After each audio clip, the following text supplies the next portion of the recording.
My cute student. मैं हूँ आपकी अनीता मैम और आज मैं आपके लिए एक बड़ी खूबसूरत सी एक कहानी लेकर आई हूँ जिससे कि आपको बहुत अच्छी शिक्षा मिलेगी। तो कहानी शुरू करते हैं। तो इसका जो मेन कहानी का नाम है वो है बहरा मेंढक। तो एक बार ना एक कुआं होता है। तो कुएं में बहुत सारे मेंढक रहते होते हैं, बहुत सारे। तो उसके ना बीच में, कुएं के बीच में राजा ने एक खंबा लगवाया होता है।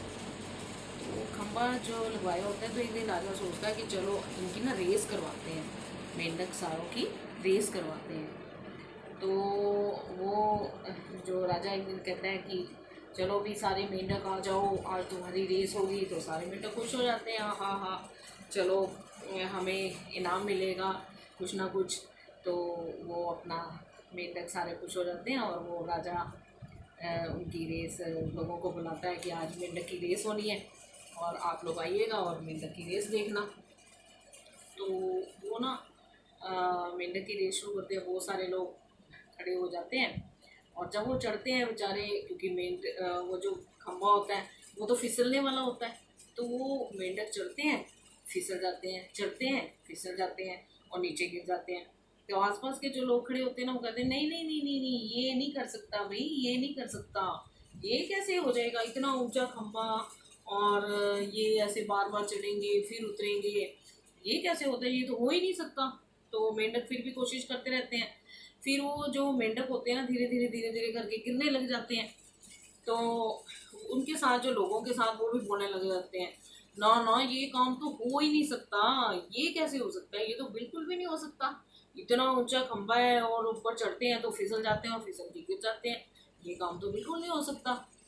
तो एक उनमें ना छोटा सा मेंढक होता है और वो ना धीरे धीरे धीरे धीरे चढ़ता रहता है। तो वो जब सारे मेंढक गिर जाते हैं और वो अपना पूरा जहाँ पे चढ़ना होता है वो चढ़ जाता है।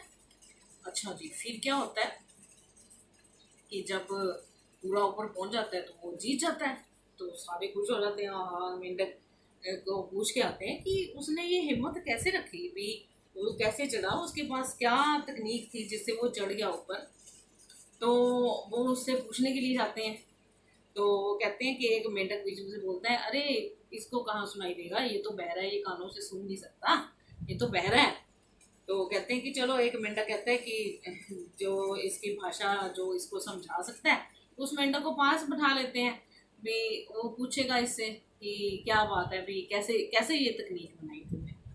तो वो जी वो उसके पास बैठते हैं, सारे अपना खुश होते हैं। तो वो कहते हैं कि देखो मैं तो बहरा हूँ, तो मैं ना लोगों के सिर्फ हाव भाव देख रहा था और मैं ये सोच रहा था कि लोग मुझे कह रहे हैं कि यस तुम कर सकते हो, तुम कर सकते हो, बका बका बका। तो वो उसने सोचा कि मेरे को सारे अप्रिशिएट कर रहे हैं और मुझे मतलब ऊपर जाने के लिए कह रहे हैं कि तुम कर सकते हो। और कहते हैं मेरे में हिम्मत आ गई, हिम्मत आ गई और मैंने ऊपर चढ़ गया और मैं जीत गया।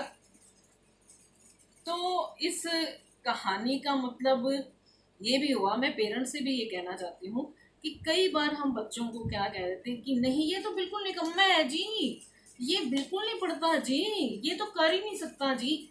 ऐसे आपने बिल्कुल नहीं कहना। बच्चे को हमेशा उसको ये कहिए कि आप कर सकते हो, बार बार कहिए कि आप कर सकते हो।